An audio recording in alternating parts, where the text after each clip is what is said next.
So we just got back from Appomattox, Virginia. We were allowed to hunt how many acres? 1,300 acres. It was a lot of land to hunt, and we only hunted like 100th of it. It was tough. The terrain was rough. It was cold. It was very cold. A lot of ground to carry. There wasn't any real good maps, old maps of the area, to narrow anything down. So we didn't really have anything solid to go on other than just covering ground. So we did happen up on a couple of house sites, we think. At least one, yeah. And we did end up finding a couple of really cool things, and we'll start with mine. I found one of the, did I find this one or this one? I think I found this one. I'm not sure, they were both in the bucket. Anyways, part of a horseshoe. Very cool. I found a stinking Lincoln in the middle of nowhere. Little tiny flat button, which gives us the blues clue that there's colonial folk there. I found another little flat button. And then my coolest find was this railroad button. It says N and W on it. Norfolk and Western. Norfolk and Western. It's a overall button, and these could have been anywhere from... Yeah, I mean, they were in... He just won't let me finish the sentence. Oh, sorry. You looked at me like No. I thought you were asking me a question. Okay, we're gonna video argue. Anyways, the company started, the railroad started in like the 1800s and went through the 1900s. Am I correct about that? I'm looking at I'm sorry. Shut were you up. asking me something? 1800s to 1900s, Yeah, right? that button's probably around 1900, 1930, somewhere in there. Okay.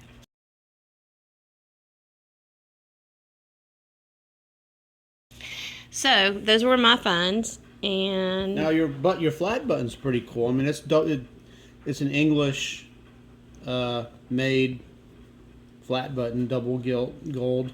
So that's pretty old. That's probably late 1700s, early 1800s. very happy with that. Yeah. So tell me what this is, Troy Boy. This little find. You know, that's a really good question. This was found in one of the what we think was a home site, and I'm not 1,000% sure. It could have been a decoration off of a piece of furniture or a chest, but I do not know. But it was promising that we found something that looked like it was from a home site, kind of like this. This is probably a piece of iron.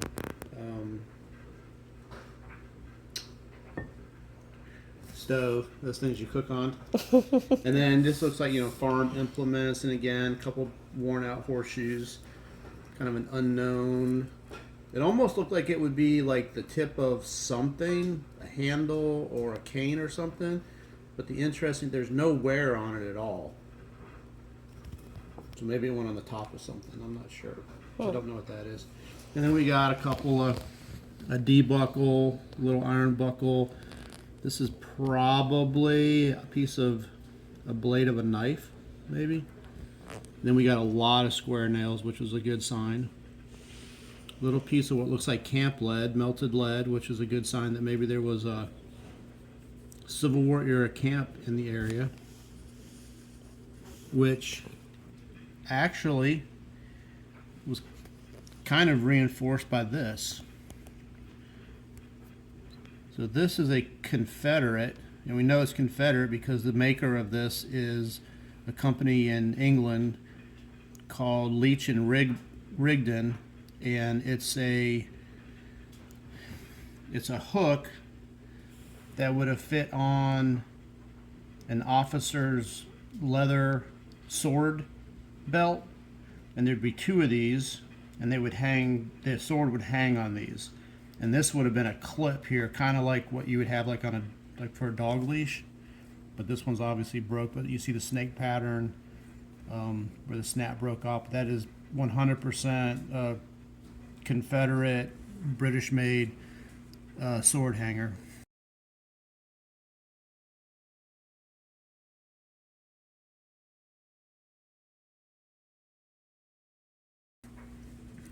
This is kind of cool. This is obviously an old colonial flat button, but what's potentially been done here is they used to make these toys called whirligigs, where basically they'd punch holes in buttons and put string through them, and they would pull the string back and forth, and it would be just spin around, and that was kind of how kids would entertain themselves 250 years ago. A couple other little flat buttons. This one's a pewter button, which is kind of interesting. I was really hoping there'd be something on the front of it, but there's not. But that's very old. This again, potentially, it's hard to tell. Maybe off of a piece of furniture or a trunk of some kind. And then probably definitely my best find. And this was very random. And I was lucky to find it. And it's probably going to be hard to see it. But that is a War of 1812 3rd Regiment artillery flat button. And that style of button was only used for a couple of years. I'm wanting to say like 1811, 1813, somewhere right in there was when that button was authorized to be worn during the War of 1812. And that was a very random, lucky signal that I got. So even though we didn't get a lot of, we walked for 3 straight days. We didn't even take a break for lunch. And I don't know exactly what that is, but that was found near that one home site too. And so even though we didn't get a ton of targets, the sword hanger, the artillery button, the little whirligig button, that made it worth it for me. I know Michelle's railroad button is pretty cool. I was excited about it. Yeah. I'm excited about anything, really.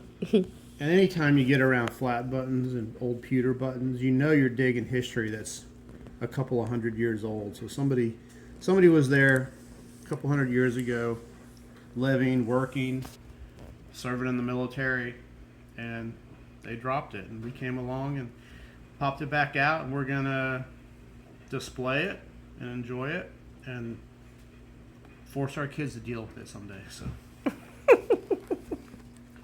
Say bye. bye.